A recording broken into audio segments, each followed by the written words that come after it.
म्हणून घर साफ करा, झुरळ होणारच नाही असं माझं मत आहे. कधीही नैराश्याचे जीवन जगायचं नाही. या जगात अशक्य काहीही नाही. आणि आपल्या आजीची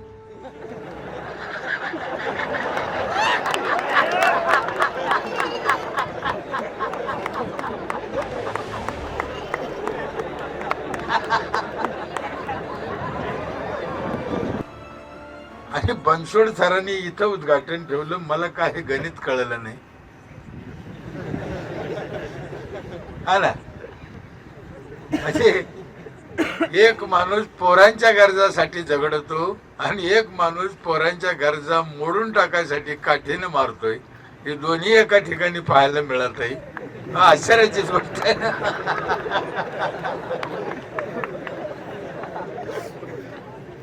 सर म्हणले शॉर्ट फिल्म, शॉर्ट म्हणजे छोटी असा त्याचा अर्थ त्यांनी काढला, त्यांनी प्रामाणिकपणे. पण त्यांना काय बोलायचं होतं ते बोलले नाही. पण आमच्यासारखे फकीर काय बोलायला घाबरणार नाही. शॉर्ट म्हणजे समाजाच्या, राज्यकर्त्याच्या, तरुणाईच्या, चांगल्या लोकांच्या तोंडात मारलेला हा शॉट आहे.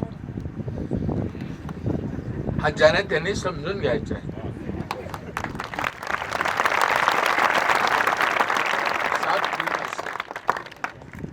7 मिनिटात सगळं सांगून गेला. आणि मला त्याच्यातला शेवटचा सीन भावला की पोलिसांनी तरुणाईला नाही मारलं, ते त्यांच्याच मुलाला मारलं. ते त्यांचेच मुलं होते हे शेवटी त्यांना कळलं, पण वेळ निघून गेल्यावर कळलं. म्हणून समाजाने खूप काळजी घ्यायची गरज आहे या गोष्टीची. आम्ही ह्या घटना घडणार हे खूप आधीपासून सांगतोय. आम्ही काही भाकीत भविष्यकार नाहीये. पण मी अनेक वेळा सांगितलं, अनेक वेळा की ह्या घटना घडणारच.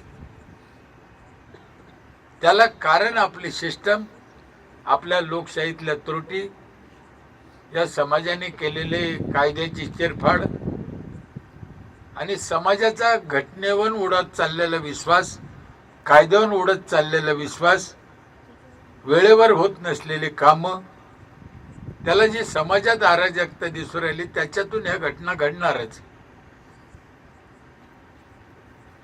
मला एक साधी गोष्ट सांगतो सर. ते झुरळ तर कुठून आलं भगवान जाणे, मला माहिती आहे कुठून आलं, तो विषय नाही. पण एक साधा एक आपल्या घरगुती अंदाज जर काढला तुम्ही, तर झुरळ कुठं होते? झुरळ घाणीत होते. म्हणून घर साफ करा, झुरळ होणारच नाही असं माझं मत आहे.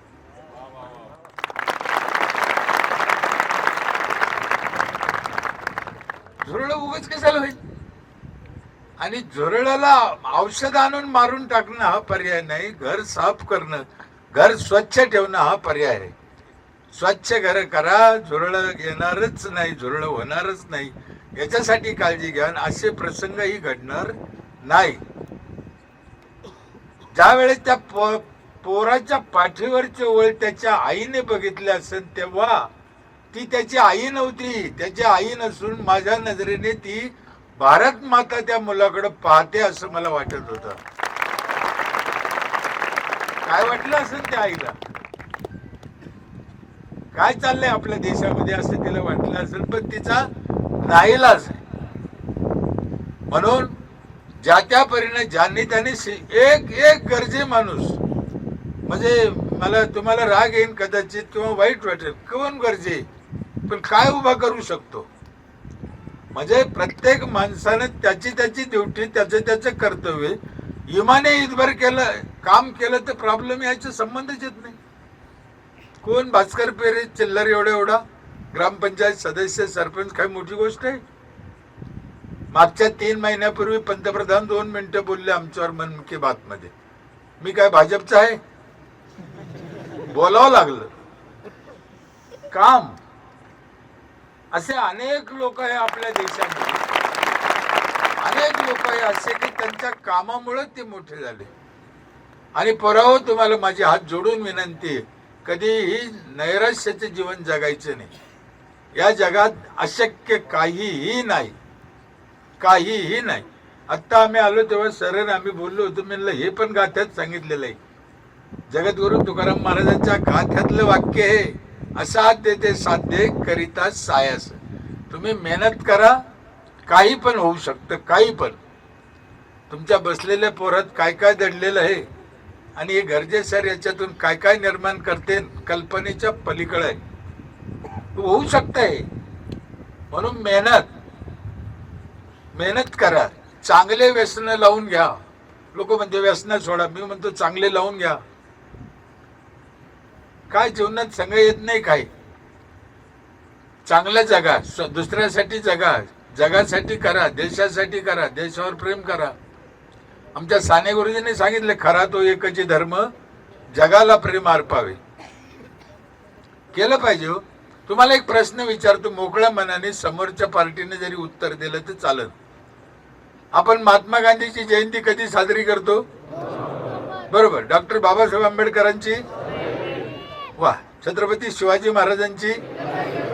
पोरं फारच हुशार हो. आणि आपल्या आजीची,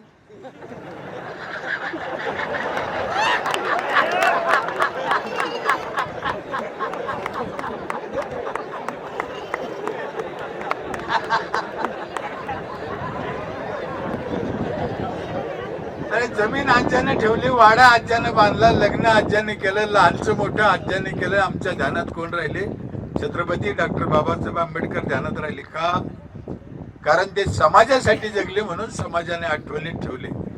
आमच्या आज्यांनी भाडव्याने घराची ग्रामपंचायतची पट्टीने भरली, नळाला तोटीने लावली, घराच्या पुढे दगड ठेवले, कुठेही कचरा टाकला. या आरामखोराला कोण ध्यानात ठेवीन? कोण ध्यानात ठेवीन याला? म्हणून माणसाने चांगलं वागा, चांगलं जा. याच्यावर आपण एक शिकलं पाहिजे, आपण कसं वागायचं. आम्ही तुमच्या जवळ गाव आहे, इथं आमचं पाटोदा, त्या गावाने 25 वर्ष मला काम करायची संधी दिली. मी माझी ड्युटी इमानीद्वारे केली, याच्यापेक्षा काही नाही. कदाचित त्या लोकांनी निवडून दिलं नसतं, मला करताही आलं नसतं. त्या लोकांचे पण उपकार आहे की त्यांनी 5 वेळेस मला तिथं बसवलं, 25 वर्ष सेवा करायची संधी दिली. मी माझं काम मनापासून केलं, संपलं. एक तुकाराम मुंडे सध्या सगळ्या महाराष्ट्रात धन धन धन धन मोठा व्होल्टेजचा डीजे वाजतोय. काय मी त्या दिवशी इंदोरीकरच्या गावाला, निवृत्ती महाराजांच्या गावाला कार्यक्रम होता, गेलो होतो सप्त्याला. तिथे मी बोललो होतो, तुम्ही ऐकलं असेल कदाचित कशावर. 400 वर्षापूर्वी एक तुकाराम महाराज जन्माला आले होते समाजाच्या कल्याणासाठी. त्याच्या बाद 400 वर्षाच्या बाद हा तुकाराम जन्माला आला. इतकं चांगलं काम करतो. मग हे एक तुकाराम करू शकतो, तर बाकीचे लोक अधिकारी काय करते, इतक्या वर्षांनी काय करते. आणि खाण्यात भेसळ हे अतिशय वाईट आहे. इतरातली भेसळ ठीक आहे, काही थोडंफार समजू शकतो, पण समाज आज 50 वर्षाच्या वर माणूस जगत नाही. आणि 75 वर्षाचे घारे साहेब आपल्यापाशी येऊन गेले, सचिन तेंडुलकर, अजून टकाटक आहे का नाही? चांगलं काम आहे अजून काय. आणि पोराला जर विचारलं ना तुम्ही किती वर्ष जगन, 50, 60, 50, 55, मला सगळे 50च म्हणते. माझं वय 70 आहे. आहे तर आहे, विश्वास बसत नाही ना. 70 आहे अजून. मी काही नाही, 8-8, 12-12 घंटे प्रवास करतो मी, 12-12 तास. आत्ता मागच्या आठवड्यात मी 14 घंटे प्रवास केला सलग गाडीत. 1000 किलोमीटर, 2 कार्यक्रम, 2 मिटिंग एका दिवसात केल्या होत्या. सांगली ते जळगाव आणि दुपारी परळी. काय काय करू शकतो माणूस. तुमची इच्छा, त्या कामावर प्रेम पाहिजे, मग ते साध्य आहे. तुमचा अभ्यासावर प्रेम पाहिजे, मग साध्य आहे. तुम्हाला इथं मेहनतीवर तुमचं प्रेम पाहिजे, मग ते साध्य आहे. काहीच अशक्य नाही आहे. ते काही पण करू शकतो माणूस. असं म्हणते एकनाथ महाराजांनी रामायण लिहिताना एकदा विचार केला होता की हनुमंतराय कसे उडाले असेल. असा विचार त्यांच्या मनात आला तर ते 3 फूट उडाले होते.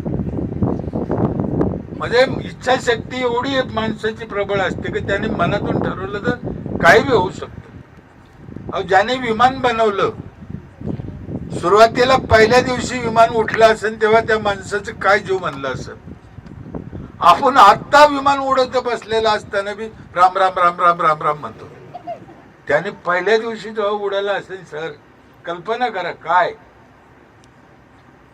काय बी होऊ शकतं. काय बी त्या बाबाचे काय 200 वेळेस फेल गेलं म्हणते लाईट तयार करायची, 1900 वेळेस, पण त्याला काय यश आलं ना. आणि सगळ्यात महत्वाचं पुरावं, ही वीज ज्यानं तयार केली त्याचं 200-300 वर्ष झाले त्या गोष्टीला. पण तुम्हाला मी कशाची शपथ खाऊन सांगतो, वीज कशी तयार होती आणि कशानं होती, काय केल्यानं होती, हे आमच्या माऊली ज्ञानेश्वरानं ज्ञानेश्वरीत 700 वर्षापूर्वी लिहिलेलं आहे हो. पण आम्हाला ह्या मधल्या हरामखोराला कळलं नाही आणि त्याने आम्हाला समजून सांगितलं नाही. म्हणून माझी तुम्हाला विनंती आहे की आपले जे ग्रंथ आहे ते अंधश्रद्धा नाही आहे. ग्रंथात विज्ञान ठासून भरलेलं आहे. ग्रंथाचा अभ्यास करा. ग्रंथाला नाव नाही ठेवायचं, ग्रंथाला कुकू हळद नाही व्हायची. ग्रंथात विज्ञानच विज्ञान आहे म्हणतो मी. या जगातलं अशी एकही गोष्ट नाही की ती ज्ञानेश्वरी गाथ्यात लिहिल्या गेली नाही. काही पण माझा ठाम विश्वास, तुम्हाला काही करायचं असलं काही बी तर ते ज्ञानेश्वरी आणि गाथ्यात लिहिलेलं आहे. फक्त आम्हाला ती भाषा समजत नाही. हे नगर कसे असावं, रस्ते कसे असावं, झाडे कसे असावं, धरणं कसे असावं, हे सगळं ज्ञानेश्वरीत लिहिलेलं आहे. वृक्षवल्ली आम्हा सोयरे गाथ्यात आहे. उदकाची नावेशे, पाणी आदळल्यानं वीज तयार होते, ज्ञानेश्वरीत सांगितलेलं आहे. म्हणून आपल्या जुन्या ग्रंथाचा अभ्यास करा, मेहनत करा, चांगलं काम करा, देशावर प्रेम करा. सरकार पण आपलंच आहे, आपण पण त्यांचेच आहे. वाद न करता, कटकटी न करता सगळ्यांनी समन्वयानं काम केलं पाहिजे. मी सरकारला 2 वेळेस पत्र दिले, पण सरकारच्या बी लय अडचणी. सरकारला काय पत्र दिले मी की बाबा तुमच्या मनाचे करू नका, माझ्या मनाचे करू नका. आपल्या महाराष्ट्रात 50 जिल्ह्यात 50 तज्ञ असतील वेगवेगळ्या विषयाचे, त्यांना एकत्र बोलून एक एक विषय सोडा आणि त्याचं एक तयार करा पुस्तक. मग तुमच्या मंत्रिमंडळात मांडा. तुम्हाला पटलं तर घ्या, नाही पटलं नका घेऊ, पण तज्ञाचा विचार तर घेता. प्रॉब्लेम झाल्यावर समिती नेमिते, आधी प्रॉब्लेम आधी समिती नेमली तर काय बिघडत. पण प्रॉब्लेमच्या आधी, गरजेच्या आधी करते त्याला राज्य करते म्हणत नाही. राजकारण या शब्दाचा अर्थ तुम्हाला किती जणाला माहित आहे मला माहित नाही.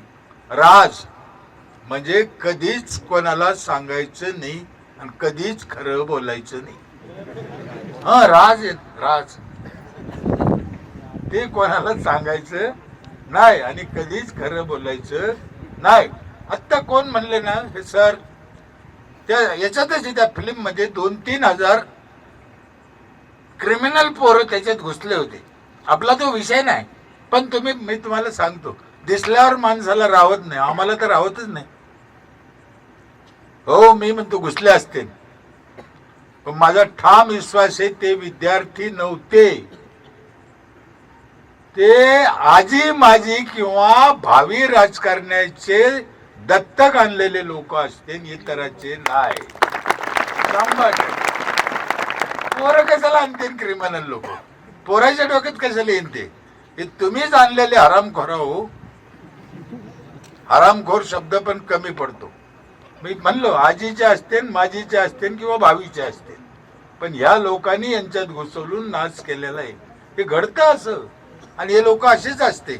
त्यापासून विद्यार्थ्यांना बी सावध राहिलं पाहिजे, सावध प्रतिक्रिया दिल्या पाहिजे, सावध काम केलं पाहिजे, सरकारशी चांगला संवाद साधला पाहिजे. सरकारमध्ये बी सगळेच लोक वाईट असते असंही नाहीये, सगळेच चांगले असते असंही नाहीये. आपल्याला ह्या देशाला आपल्या जुन्या महापुरुषाचे अब्दुल कलाम साहेबांचे, छत्रपती शिवाजी महाराजांचे, डॉक्टर बाबासाहेब आंबेडकरांचं स्वप्न पूर्ण करायचं असेल, भारताला महासत्ता करायचं असेल तर ते तुमच्याशिवाय शक्य नाही. आणि तुम्ही जर असे वाद करीत बसले, भांडणं करीत बसले, तुमचे आम्ही डोके फोडीत बसलो किंवा तुम्हाला गोळ्या घालीत बसलो तर भारत महासत्ता कसा होईल, अराजकता होईल. म्हणून या निमित्तानं ही एक घडलेली घटना आहे आणि त्या घटनेचं या शॉर्ट फिल्मच्या निमित्तानं समाजापुढे आलेलं ते एक रूप आहे.